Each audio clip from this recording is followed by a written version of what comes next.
दोस्तों, एक नाग नागिन के 1000 साल पूरे होने के बाद साधारण नाग नागिन को उनकी शक्तियां और नागमणि प्राप्त होती है और उस नागमणि को प्राप्त करके वो किसी का भी रूप ले सकते हैं। कहते हैं इच्छाधारी नागिन का प्रेम इतना गहरा होता है कि वो अपने नाग के लिए कुछ भी कर सकते हैं। अगर कोई व्यक्ति उसके नाग को मार दे तो इच्छाधारी नागिन उस व्यक्ति को मार कर अपना बदला जरूर लेती है। एक ऐसा ही नजारा देखने को मिला उत्तर प्रदेश के बांस गांव में। दोस्तों, इस घटना की पूरी सच्चाई जानने के पहले अगर आप महादेव के सच्चे भक्त हैं तो कमेंट में हर हर महादेव लिखकर चैनल को सब्सक्राइब जरूर करें। बांस गांव में विशाल नाम का एक व्यक्ति अपनी पत्नी साधना के साथ रहता था। विशाल और उसकी पत्नी खेती और गाय भैंसों का दूध बेचकर अपना जीवन व्यतीत करते थे। साधना गांव की महिलाओं के साथ गाय भैंसों के लिए घास लाने अक्सर सुबह घर के काम निपटाकर जंगल में जाया करती थी। जंगल के निचले हिस्से की तरफ जब घास कम होने लगी तो उन्होंने सोचा कि जंगल के थोड़ा ऊपर चलकर देखो, क्या पता वहां हमें अच्छी घास मिल जाए। साधना अपने अन्य महिलाओं के साथ जंगल के अंदर प्रवेश कर गई। उसी जंगल के अंदर एक इच्छाधारी नाग नागिन का जोड़ा रहता था। उस दिन नाग को छोड़कर नागिन जंगल की दूसरी तरफ घूमने निकल गई। साधना और सभी महिलाएं जब घास काट रही थीं, तभी अचानक साधना की नजर उस नाग पर पड़ी।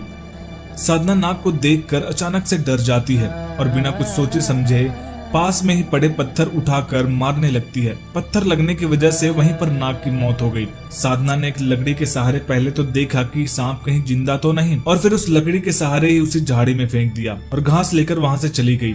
दोस्तों, कहते हैं कि नागिन अपनी शक्तियों के बल पर अपने मरे हुए नाग की आंखों में देखकर नाग को मारने वाले का पता लगा लेती है। जब वो नागिन वापस अपने बिल की तरफ आई तो नाग को अपने आसपास न देखकर उसकी खोज करने लगी। जब झाड़ी में उसने अपने नाग के मृत शरीर को देखा तब उसके दुख का कोई ठिकाना ही नहीं रहा। उसने अपने नाग के कातिलों से बदला लेने की ठान ली और नाग की आंखों में देखकर मारने वालों का पता लगा लेती है। अगले दिन साधना अपने अन्य साथियों के साथ उसी जंगल में घास काटने गई, लेकिन साधना को इस बात का बिल्कुल भी अंदाजा नहीं था कि कल उसने जिस नाग को मारा था वहीं पर नागिन उससे बदला लेने के लिए इंतजार कर रही है। साधना जब घास काट रही थी तभी नागिन ने मौका पाकर उसे डस लिया, लेकिन साधना के साथियों में से एक महिला सांप के जहर को निकालना जानती थी, जिस कारण साधना मरते मरते बच गई। उसके बाद से साधना ने जंगल जाना छोड़ दिया क्योंकि उसे पता था कि नागिन उससे बदला जरूर लेगी। उधर नागिन को भी जब पता चला कि साधना अभी जिंदा है तो उसने गांव में जाकर साधना को ढूंढने की कोशिश की। कि एक दिन जब साधना घर पर खाना बना रही थी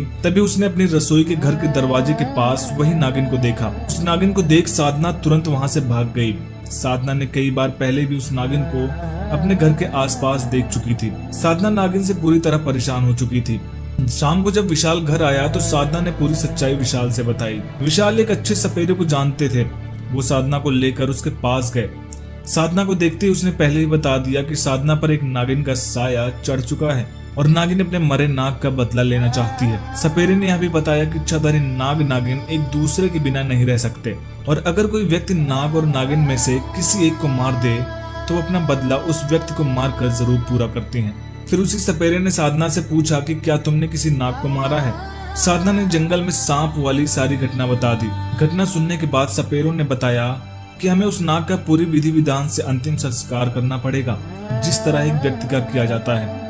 विशाल और उसकी पत्नी साधना सपेरों के साथ उसी जगह पर जाते हैं जहां साधना ने नाग को मारकर झाड़ी में फेंका था। उसी स्थान पर पहुंचकर उन्होंने नाग के शव को पूरे विधि विधान से अंतिम संस्कार किया। साधना को उस जंगल में देख जैसे ही नागिन उसकी तरफ बढ़ने लगी तभी सपेरों ने तुरंत अपनी शक्तियों के सहारे नागिन को कुछ ही दूरी पर रोककर अपने वश में कर लिया। आज भी वो इच्छाधारी नागिन उस सपेरे की कैद में है।